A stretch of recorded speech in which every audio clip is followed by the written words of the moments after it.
Okay. Go ahead. Okay. So my name is Sebastian Linder. I'm a researcher in the research and innovation team. I've been at IOVLabs for, I guess, a little bit over 2 months now. And I'll be presenting about doing fast cryptography on hyperelliptic curves, kind of as an intro presentation into hyperelliptic curves. So what is a hyperelliptic curve?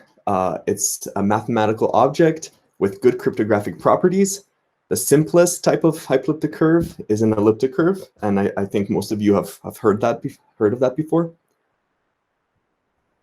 So why do people use hyperelliptic curves or elliptic curves? The main reason is key length. I took this from keylength.com, this table, and there's a little bit about near-term and long-term protection. And I just wanted to kind of point out that the key length differences between using elliptic curves and other cryptographic protocols. So as an example for signature protocols, which are heavily used in the blockchain technologies. And so elliptic curves, as you can see, have much smaller key lengths compared to an RSA-based signature scheme. So that's kind of the main point I was trying to make here. And the Bitcoin, Ethereum, RSK, we all are using elliptic curve-based protocols because the key lengths are small. Although, just a little caveat, smaller key length doesn't necessarily automatically mean that you get faster encryption decryption. So what does the key length mean? The longer the key, the higher the security against a brute force attack. And a brute force attack is just crypto speak for essentially guess and check. So the longer the key, the harder it is to just guess the secret. Now, by design of a crypto system or protocol, ideally, you never can do better than just guess and check. And but this is not always true. So it is true for symmetric key crypto systems such as AES. And symmetric key crypto system is just protocols where both parties already have the secret, and then they encrypt the information and send it to each other. But this is not true. So you can do better than brute force attack in asymmetric key crypto systems, such as RSA and all the signature schemes that we have. And usually asymmetric key crypto systems are used to first share, to establish a shared secret, and then symmetric key crypto systems that are then used to actually do the transfer of information. Also, asymmetric key crypto systems are used for like signing. So the next few slides, I'll just talk about why the lengths are smaller for elliptic curves. So in asymmetric key protocols, the two main ideas that they rely on are trapdoor functions defined over finite groups. I'll start with just talking about finite groups a little bit. A finite group is just a finite set of elements, numbers or points or whatever, that has a composition operation. So you can add the elements or multiply the elements. So I have a little table here. There's examples of what the elements and the operations are. So if we're using numbers, so I frame this as the discrete log problem, which will be the trapdoor function afterwards. So just that will be addressed in a minute. But the two groups I'm kind of presenting here are a group based on just using numbers modulo some maximal number, which just means that all the elements in this set have to be smaller than that maximum number p. And the composition operation in this group is multiplication. So you multiply two numbers to get another number inside of this set. And so when we talk about elliptic curves, instead of numbers, we use points. And the composition operation is point addition. So you add points to get another point in this finite group. And what this max number p is it's related to, in some ways, to the key lengths and the security you get. So it kind of tells you a little bit about how big this finite group is, and the bigger, of course, the more security. So in this context, the number p is generally roughly the same size as the keys that are used. And so now I'll just like mention the trapdoor function. So it's a function that is easy to compute one way, but like hard to reverse or reverse engineer. In the number setting, so the finite group that uses numbers, the trapdoor function that's equivalent to encryption is easy to compute. It's exponentiation, so you just multiply number by itself e times. E ends up being, this number e is the key, the private key. And then it's hard to reverse, and this is where the discrete log problem comes in. Given number c and the original number a, what is the logarithm of c in this like finite setting? So what is e, right? So it's hard to compute e. In the elliptic curve case, it's very similar, but because the composition operation of the group of points is addition, instead of exponentiation, we just add a point to itself e times, which is called scalar multiplication. And it's the same idea. It's easy to scalar multiply, but it's hard, given t and the original point p, to figure out what the scalar multiple was, or how many times was p added to itself. Are there any questions at this point? Or, yeah, okay, I can do questions after too. Okay, so I'll just give a little bit of reasoning for why, without getting into details, why the elliptic curves have smaller keys. There's this attack called GNFS, or Generalized Number Field Sieve attack, that is very good at solving this discrete log problem, or figuring out what the value e is. It's also used in factoring, so for RSA-based protocols. And what the result of this attack is that to have the security you're looking for, or to have like a certain amount of security, the keys you use have to be much larger, and they grow like bigger than linear compared to the security you get. But the caveat there is that this attack cannot be used in the elliptic curve setting. In one sentence, the reason is because numbers have a notion of bigger and smaller. So 3 is like smaller than 7, but points do not. There's no good way to compare points and to say that a point is larger or smaller than another point. So the GNFS attack uses this property of numbers to successfully solve that problem. And so because this really good attack doesn't work, the only thing that kind of does work on elliptic curves in computing the discrete log problem is this generic attack or algorithm called Pollard's row. It works for any setting, and it doesn't require any assumptions about the elements of the group. So you don't need to know that if numbers are bigger or smaller or anything. It's just, as long as you have a group, this attack works. And so it's not very good compared to the other attack, and it only cuts the effective security in half. So if you look at the table, we get a kind of the different key lengths that result from, in order to get the same security, knowing that these attacks exist. So if you want 256 bits of security, you have to use 512-bit elliptic curve keys, or 15,000 360-bit keys in the discrete log, integer discrete log setting, or RSA. So now I kind of explained why elliptic curves have shorter keys, and it's a good thing for the blockchain. Can we do better?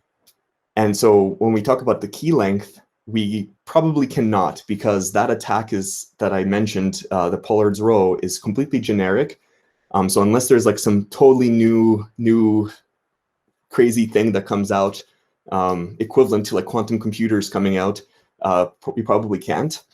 But there's another aspect of efficiency when it comes to crypto protocols, which is how fast or how efficient you can, how efficiently you can encrypt or decrypt.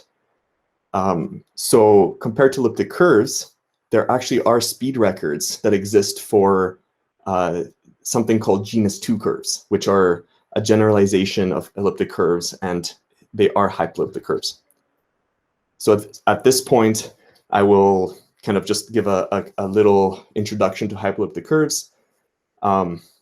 So the details aren't very important for this talk, but a hyperelliptic curve is C is said to have genus G, and it's described with an equation that's kind of written there: y squared equals x to the power of 2 times g plus 1. And then the rest isn't really so important. And the coefficients of this polynomial live in also a finite set called a field that is bounded by p. And so a point on the curve is just a pair of values x, y, such that the both values x and y satisfy that equation. So y squared equals x equals to some polynomial, and x has to, both sides of the equation have to be equal. And so I have an example here. The simplest type of hyperelliptic curve is a genus I curve, and that's just an elliptic curve. So we have y squared equals some polynomial in x to the power of 3. The next simplest is genus II, which is y squared is equal to x to the power of 5. So the curve itself becomes a little bit more complex. And then I have an example here of a picture of a genus II curve. It looks pretty similar in essence, but it just has a bit more complexity to it. So how do we use hyperelliptic curves in crypto? I'll just give you a reminder that the points on the elliptic curve do form a group, and that's what we were talking about earlier. But points on genus II or higher do not form a group. You don't get the nice properties of a group just from the points. So instead, we use, and I'm going to throw out some terms, but don't worry about them too much, but we can use elements called divisor classes to uniquely represent sums of G points. But you can also think of them as just tuples, G tuples of points. So it looks like a divisor is just equal to a summation of points.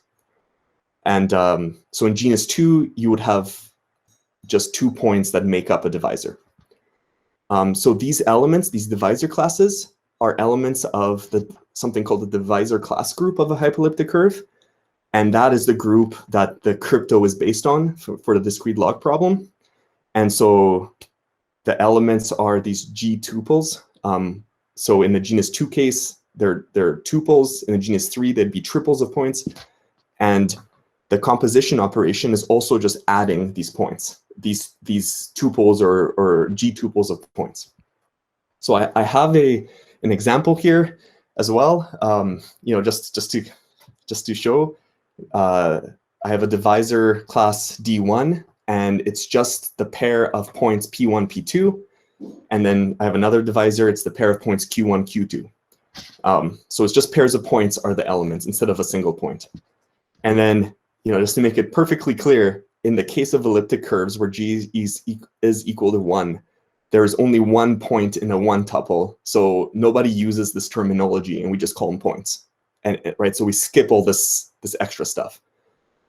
So I'm sorry for the pronunciation.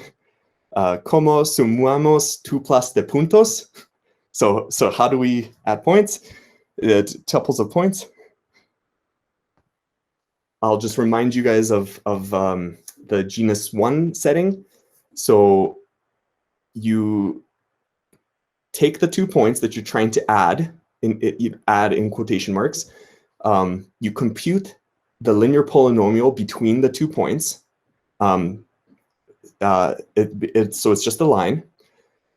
From some math magic, it is always the case that that line will intersect the elliptic curve in a 3rd position. And so you compute that intersection. And this gives you actually the negative of the result.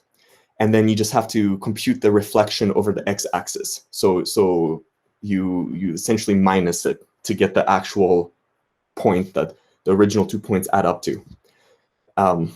And I have both addition and doubling here. What happens in doubling is if you're trying to add the same point, there's a multiplicity of 2 that shows up. And so you draw the line along the tangent at that point instead of through the point. So it's similar to the addition case. So now, so I know this looks like a lot, but it's very similar. Genus II addition is very close to Genus I. Instead of computing a linear polynomial or a line, we compute a cubic polynomial. Why? Because now there's 4 points instead of 2. And in general, it takes a n-1 polynomial to pass through n points. So given those 4 points, the only way to generate a polynomial that passes through all of them is to, well, not the smallest polynomial that passes through all of them is to create or compute a cubic polynomial from the points. So it's very similar. It's just instead of a line, it's a cubic polynomial. And then you intersect this cubic polynomial against the curve. And this gives you 2 more points that are also the negatives of the actual result. And then you reflect those points over the x-axis to get the 2 resulting points of the addition. So to summarize, you have a divisor, that divisor class that's represented by a pair of points. You add it to another divisor class that's a pair of points. You do those 3 steps to do that, and then it results in a 3rd pair of points that correspond to the divisor class. That's the result, the addition of the first 2 divisor classes. Okay, so are there any questions at this point? Okay, so that's just how the arithmetic works, and it just uses a lot of algebra. So here's just a note about the security of hyperelliptic curves. So only the generic attack that we talked about, Pollard's row attack on discrete log problem over this divisor class group setting is known for Genus II. So there, just like elliptic curves, there is nothing really better, but then there are better attacks for higher genus. So only Genus I, so only elliptic curves and Genus II curves have been seriously considered by researchers for asymmetric cryptography. And so now going back to our original table, I'm just adding the Genus II discrete log problem setting. So the elements in this case now are divisor classes, so pairs of points. The points are also bound by some maximal value to make it finite. The composition operation is divisor addition, so you adding pairs of points like we talked about.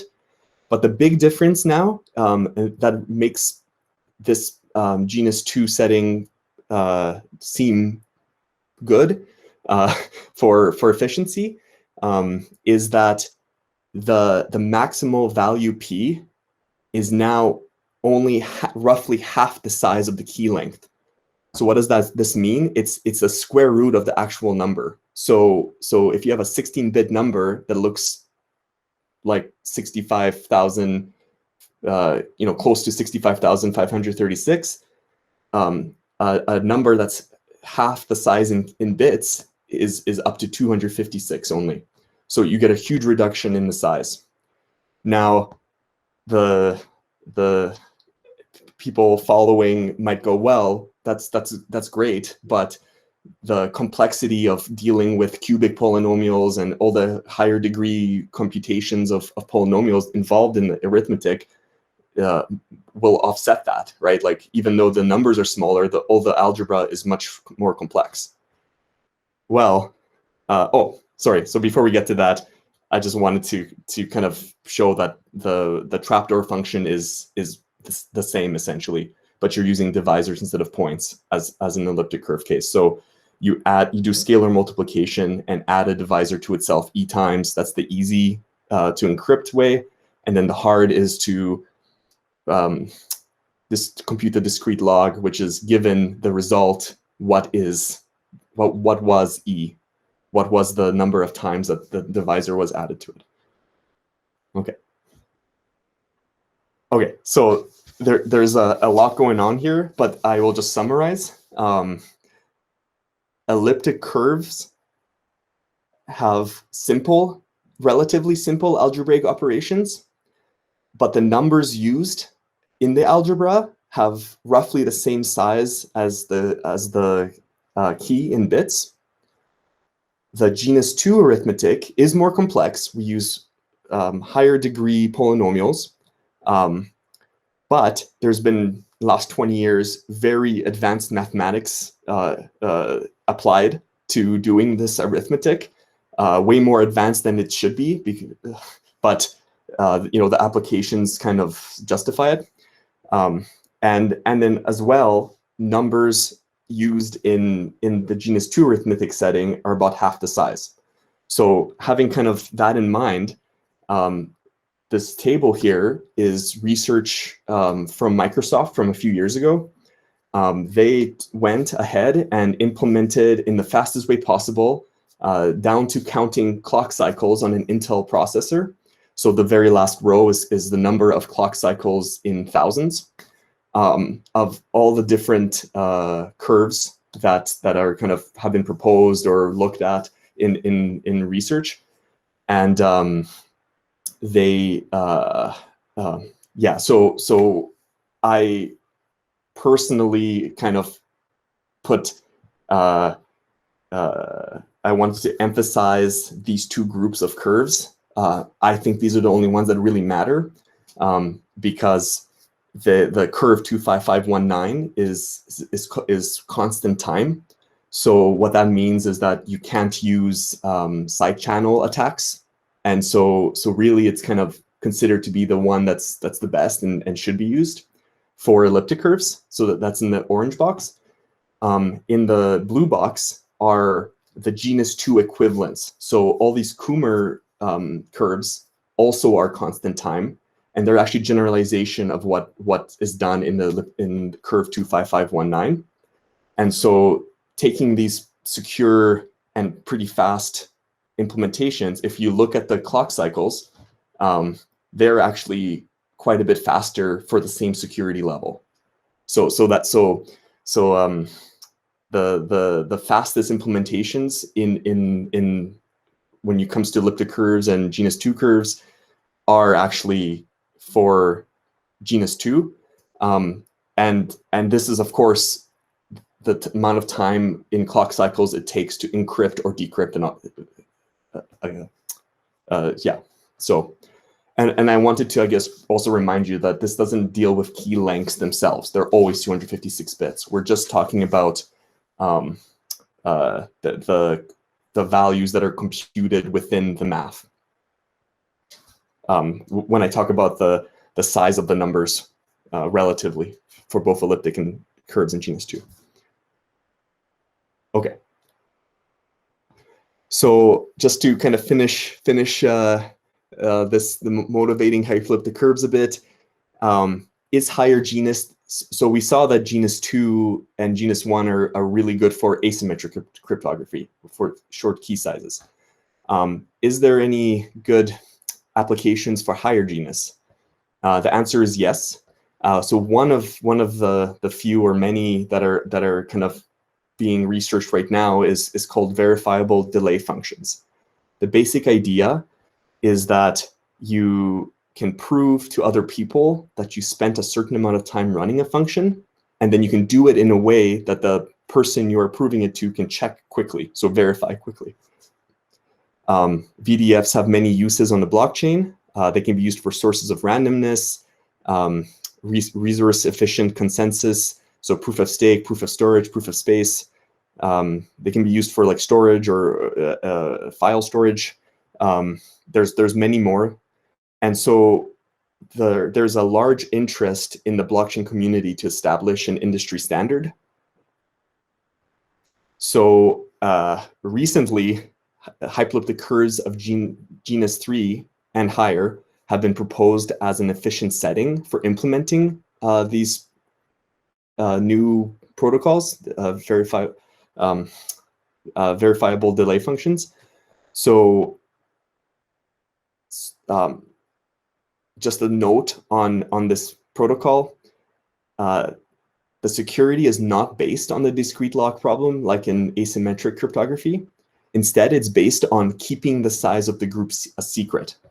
So the trapdoor idea changes a little bit here.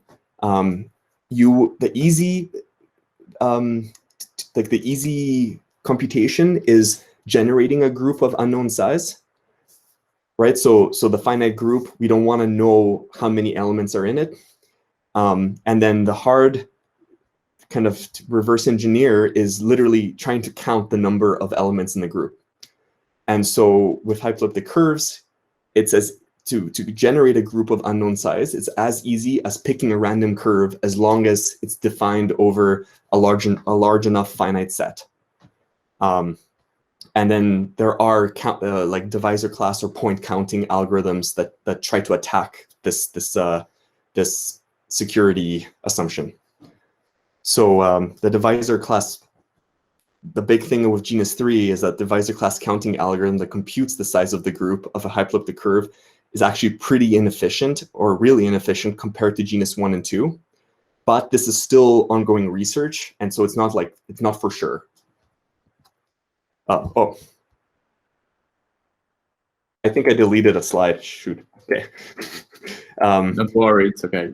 Okay, so I guess what I wanted to say was the research and innovation team is looking into finding a good protocol with the fastest verification algorithm given all the different settings. And Genus III hyperelliptic curves look like they have a very good promise in providing a good protocol for verifiable delay functions. So, okay, so that's it. Thank you very much. If you have any questions. It was really clear.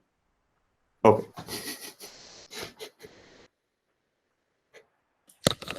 Thank you very much, Sebastian. I do have some questions that I took note, so I'm going to look them up. But if anyone else wants to,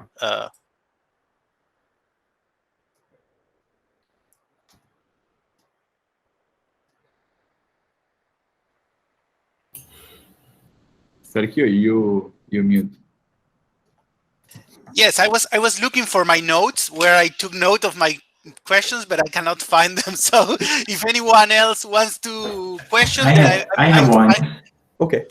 So the VDFs, you said they can be implemented with Genus I and II, but they're not efficient? Yes. Or is it that they cannot be implemented? Okay. It can. So VDFs, you still would be able to create the group, the trustless group, where is this? You can still kind of create a group where you don't know the secret, the size of the group. But the issue is that the point counting algorithms are like really good because there's a lot of other applications for them, and so they've been really researched hard, and there seems to be kind of a disconnect. Genus I and II, it works well, but then Genus III and up, it's all the techniques that have so far been kind of researched and discovered do not apply very well in Genus III and up. So you can still implement, but then the security, like you'd have to kind of increase the size of the group by a lot in order to get the same security assumptions in Genus I and II. Yeah. Thank you.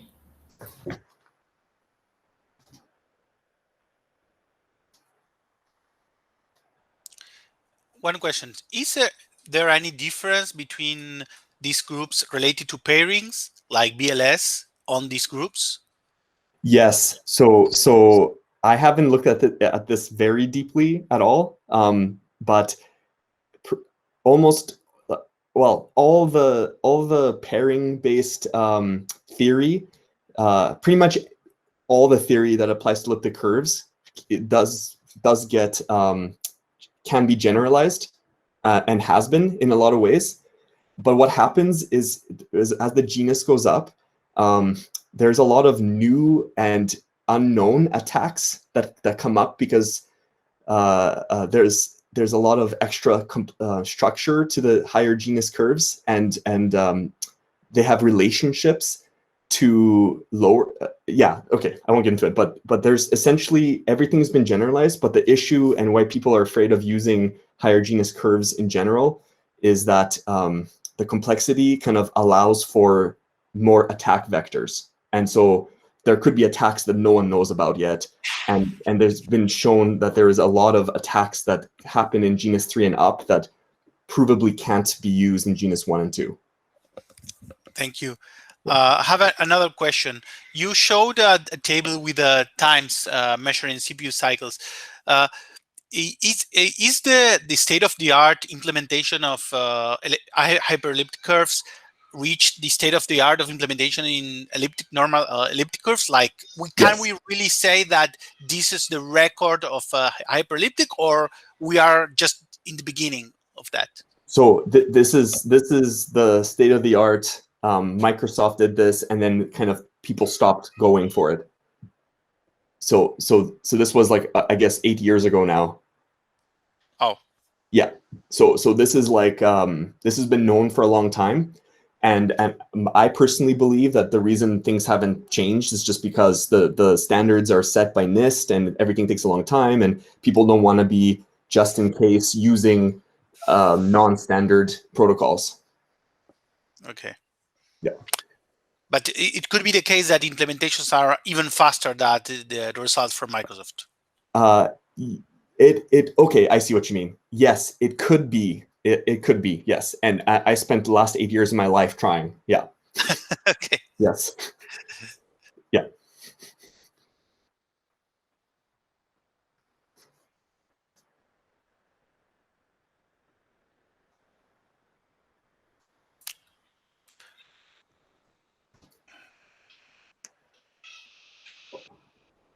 Okay, so if there are no more questions, I was asked to kind of show this. If you have any feedback about the talk, I think, yeah. So the link is. Sorry. No, I will share the link. Okay. In the chat.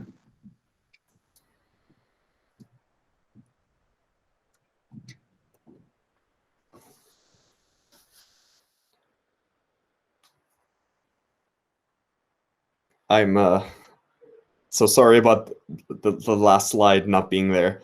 I just remembered what I also wanted to say on the last slide. The reason Genus III looks pretty good for VDFs is for a lot of the same reasons that we talked about for asymmetric cryptography. So that's how it all ties in, by the way. And this stuff will work on. Oh, sorry, go ahead. Are we sure that this is the link? Because it tells me that I have already answered the question. I'm afraid this might be another link, or maybe it's something with my computer. No, sorry, I sent the survey for storage RAM. Okay. If you want to complete it as well.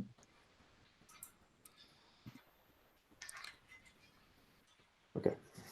Okay, so should I stop sharing? Oh no, I'll wait a few minutes. Oh, wait a minute. Here is. Thanks.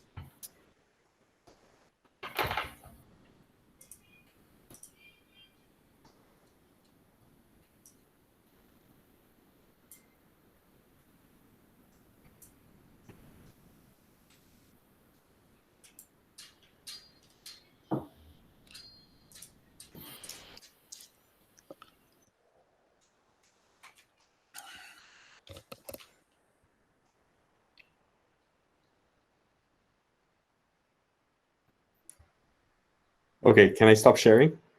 Yes. Yes. Yes, I will stop recording. Okay.